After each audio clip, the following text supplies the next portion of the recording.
Acting, the performing art.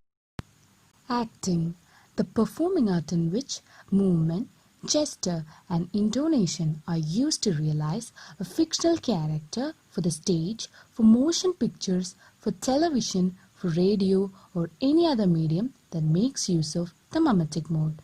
So, for a person to become a good actor, he should know how acting feels, should know the character's objective and emotional tools, and sometimes needs to be taught to duplicate human behavior without indulging in and affected by personal experiences. Here comes the need of actor training. Actor training is teaching people the basic skills of being an actor. It employs the basic skills of relaxation, concentration, imagination, and observation by means of the control and discipline of their voice and body language. This gives them a simple yet practical and solid foundation on acting so that they are empowered with reliable tools to work in any medium. This video presentation mainly showcases the importance of actor training. It will also provide you exposure and experience in terms of means of acting. In order to make this more effective, we have also tried combining a few practical and theoretical information about actor training. Importance of voice in acting. The voice tells us so much about a person, where they come from, their personality, and how they are feeling. An actor's voice needs versatility as it must able to communicate a range of emotions. It must have clarity so that every word can be heard and enough strength and resonance to fill a theater auditorium. An actor also needs excellent birth control so that they won't run out of steam and power midway through a sentence. Vocal elements. Vocal elements. There are a number of different vocal elements you should consider. Pitch. Pitch describes the degree of highness or lowness of a vocal tone. Pace. The speed with which you speak. For example, the speed of response in an argument. Pause. A dramatic pause at a crucial moment is very effective in performance. Then comes tone. Your tone suggests your mood and your intention towards the listener. When performing a scene, you must identify the emotion of your character at each given moment. You must make sure that your tone of voice matches the character's mood and what you need to communicate about their feelings. For example, practice speaking the line, "Why did you come here?" using the suggested vocal tones and note the difference in intonation and emotion. Why did you come here? This shows a bitter tone of voice. Why did you come here? This shows a frightened tone of voice. Why did you come here? This shows an angry tone of voice. Why did you come here? This shows a curious tone of voice. Why did you come here? This shows a surprised tone of voice. The next element of voice is volume. Volume. You must be audible to the audience but should never shout. An actor needs to be able to protect their voice but still keep connected to the emotional truth of the character. This depends upon breathing skills. So breathing exercises to ensure voice is supported will help. Accent. You need to consider the accent that will work for your character. Emphasis. This is a pressure on individual words. Before you begin a work, it is important to warm up your voice so that you don't strain your vocal cords.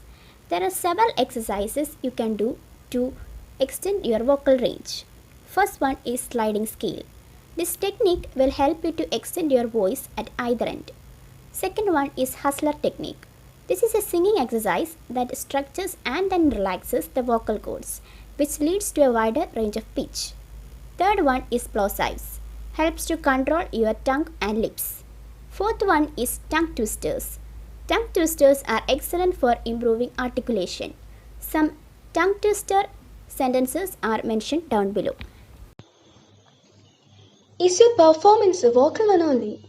Remember, if the audience can't see you, you can't rely on facial expressions or body movement to enhance the dialogue. Are you providing a voiceover or narration? If so, you will need to overdo your vocal work slightly, making sure that it conveys as much as possible to the listener. Okay, let's hear a vocal performance. Here it goes. These lines are taken from the play King Lear. In this part, we can see Cordelia asking her sisters to look after their father before she departs with the King of France. These lines signify the way Cordelia understands the faults of their sisters and the game that they are playing. Bid farewell to your sisters. The jaws of her father with vast eyes Cordelia leaves you. I know you what you are, and like a sister am most loath to call your faults as they are named. Love well, our father. To your precious bosom shall commit him, but yet, alas, today within his grave, I would prefer him to a better place. So farewell to you both. Prescribe not as our duty. Let us study with the content your Lord, who has revealed your souls in his arms. You have obedience scanted, and will avoid the one that you have wanted. Time shall unfold what slighted cunning hides, who cause force at last to change the right. Well, may you prosper. Come, my fair Cordelia. Importance of body in acting. The body can convey character, emotion, and environment. The body can work in harmony with the dialogue or in contrast. There are many factors that tune the body, but most important of them is body language. 55% of the communication between humans is through the body. Rest is voice tone, 38%, and words, 7%. Audience will know your character by the way you sit, stand, move, and handle objects. Your surroundings, relationships, and events have shaped your current body language. And in order to improve upon it, you will have to know what's a bad thing about your current body language. These are some of the negative signs that you need to be aware of. First one, crossed or joined hands are bad signs. The shaking of legs is a bad sign. If you keep looking away or down is a bad sign. Dropped shoulders are a bad sign. Breathing through the mouth is a bad sign. A choked voice is a bad sign. Playing with the hair is a bad sign. All these signs are big hindrance to your performance. They do not allow you to be seen. If your audience are not able to see what you're feeling, then how do you expect them to like it? Neutral state. The neutral state, or neutral as it more commonly is referred to, exists in many, if not approaches to training the physical instrument of the actor. Its core components are called the alignment and breath. The body is aligned top to bottom through adjustments, most importantly in the spine, but also involving the feet, knees, pelvis, ribs, chest, shoulders, and neck. Breathing is regulated and deepened in comparison to daily life breaths, which are more like gaps. The natural curve of the spine is retained in most, but in some forms the pelvis is tucked to avoid one of the most common postural habits, overarching of the lower back. The chest, which is also known as sternum, is dropped into the shoulder girdle to eliminate what is now through the computer and cell phone use the most prevalent habit of poor posture, shoulders rounding forward. This description of neutral position might be called therapeutic, that is, a corrective antidote to the stresses placed upon the body in daily life. Well, if you're an actor, whether it's for film or for stage, once you get a script, you have to figure out how to take the character of the written page and bring it to life. This is actor's job. Imagination and observation are the two important things which help the actor to give life to his character. Imagination is the most basic and central component of the art and craft of acting. To be a great actor, you need to listen in a state of wonder and be willing to use your imagination to discover the truth. Some of the incident that happens in the script may not be experienced by the actor directly, so the only way he could act naturally is by imagining it. For example, if the script contained the role of a murderer, the actor should imagine how will be a murderer look like or what his reaction or his feelings will be. And this imagination make his acting easily conveyed to the audience. Imagination is the key to Stanislavski's system, as it is essential to turn what is occurring on stage into theatrical reality. If the play is not turned into theatrical reality, it is not realistic and not acting.